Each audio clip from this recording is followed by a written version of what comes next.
the debate that's been very controversial for you. And this is, you got in trouble for refusing to call trans men and women by their preferred personal pronouns.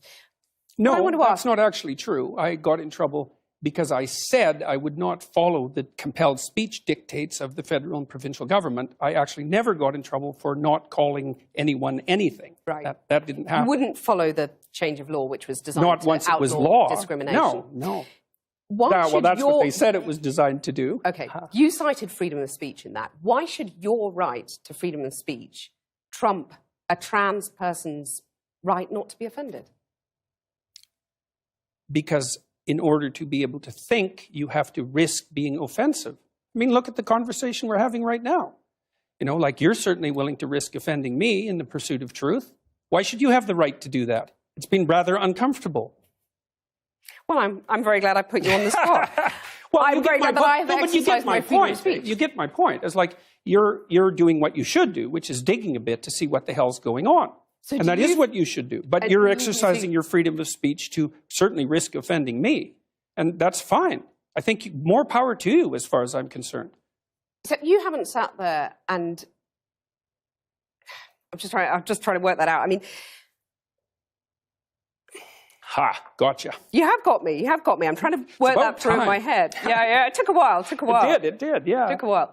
You have voluntarily come into this studio and agreed to be questioned. Mm-hmm. A trans person in your class has come to your class and said they want to be called That's never happened. And I would call them she. So you would. So you've kind of changed your tune on that. No, I said that right from the beginning. What I said at the beginning was that I was not going to cede the linguistic territory to radical leftists, regardless of whether or not it was put in law. That's what I said. And then the people who came after me said, oh, you must be transphobic and you'd mistreat a student in your class. It's like, I never mistreated a student in my class. I'm not transphobic, and that isn't what I said. Well, except you've also called trans campaigners authoritarian, haven't you? I mean, isn't that grossly... Well, only in the broader context of my claims that radical leftist ideologues are authoritarian, yes, which they are. You're saying someone who's trying to work out their gender identity, who may well have struggled with that, had quite a tough time over the years. With it, yeah. You're comparing them with, you know, Chairman Mao, who saw the deaths of millions of people. Well, even if the activists, you know, they're trans people too. They have a right to say these things. Yeah, but they don't have a right to speak for their whole community. To compare them to Chairman Mao or... You know, Augusto Pinochet. I mean, you know, this is grossly insensitive. I didn't compare them to Pinochet. Well, I did compare them to He was an authoritarian. He was a right-winger, though. I was comparing them to the left-wing totalitarians. Okay. And I do believe they are left-wing totalitarians. Under Mao, millions of people died. Right. I mean, there's no comparison between Mao and a trans activist, is there? Why not? Because trans activists aren't killing millions of people? The philosophy that's guiding their utterances is the same philosophy. The consequences are... Not yet. You're saying that trans activists could lead to the deaths of millions of people? No, I'm saying that the philosophy that drives their utterances is the same philosophy that already has driven us to the deaths of millions of people. Okay, tell us how that philosophy is in any way comparable.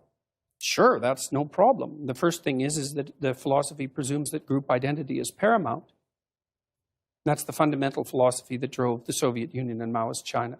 And it's the fundamental philosophy of the left-wing activists. It's identity politics. It doesn't matter who you are as an individual. It matters who you are in terms of your group identity.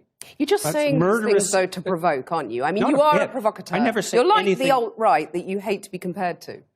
You want to stir things up. I'm only a provocateur insofar as when I say what I believe to be true, it's provocative. I don't provoke. Maybe for humor, you don't set out to now provoke. And then.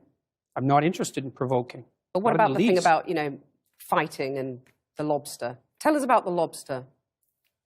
Well, that's quite a segue. Well, the first chapter I have in my book is called Stand Up Straight with Your Shoulders Back. And it's an injunction to be combative, not least to further your career, let's say, but also to adopt a stance of ready engagement with the world and to reflect that in your posture.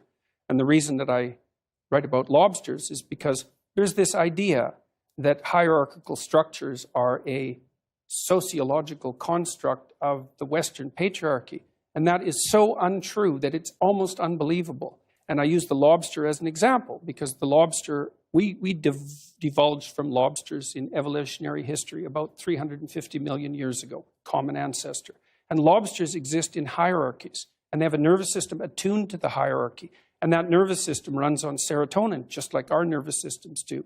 And the nervous system of the lobster and of the human being is so similar that antidepressants work on lobsters. And it's part of my attempt to demonstrate that the idea of hierarchy has absolutely nothing to do with sociocultural construction, which it doesn't. Let me just get this straight. You're saying that we should organize our societies along the lines of the lobsters? I'm saying that it's inevitable that there will be continuity in the way that animals and human beings organize their structures. It's absolutely inevitable. And there is 1/3 of a billion years of evolutionary history behind that. Right? That's so long that 1/3 of a billion years ago, there weren't even trees. It's a long time. You have a mechanism in your brain that runs on serotonin that's similar to the lobster mechanism that tracks your status. And the higher your status, the better your emotions are regulated. So as your serotonin levels increase, you feel more positive emotion and less negative emotion. So you're saying, like the lobsters, we're hardwired as men and women to do certain things, to sort of run along tram lines, and there's nothing we can do about it? No, I'm not saying there's nothing we can do about it, because it's like in a chess game, right? There's lots of things that you can do, although you can't break the rules of the chess game and continue to play chess. And your biological nature is somewhat like that, is it sets the rules of the game, but within those rules you have a lot of leeway. But the idea that, one thing we can't do is say that hierarchical organization is a consequence of the capitalist patriarchy. It's like, that's patently absurd. It's wrong. It's not a matter of opinion. It's seriously wrong. Aren't you just whipping people up into a state of anger? And not at all. Divisions between men and women, you're stirring people up. You know, you have any critics of you online get absolutely lambasted by your followers. And by me, generally. Sorry, your critics get lambasted by you. I mean, isn't that irresponsible? Not at all. If an academic is going to come after me and tell me that I'm not qualified and that I don't know what I'm talking about, so you're not going to say to your followers now, quit the abuse, quit the anger? Well, we'd need some substantial examples of the abuse and the anger before I could detail that question. There's a lot of it out there. Let's take a more general perspective on that. So I've had 25,000 letters since June, something like that, from people who told me that I've brought them back from the brink of destruction. And so I'm perfectly willing to put that up against the rather vague accusations that my followers are making the lives of people that I've targeted miserable. Jordan Peterson, thank you. My pleasure. Nice talking.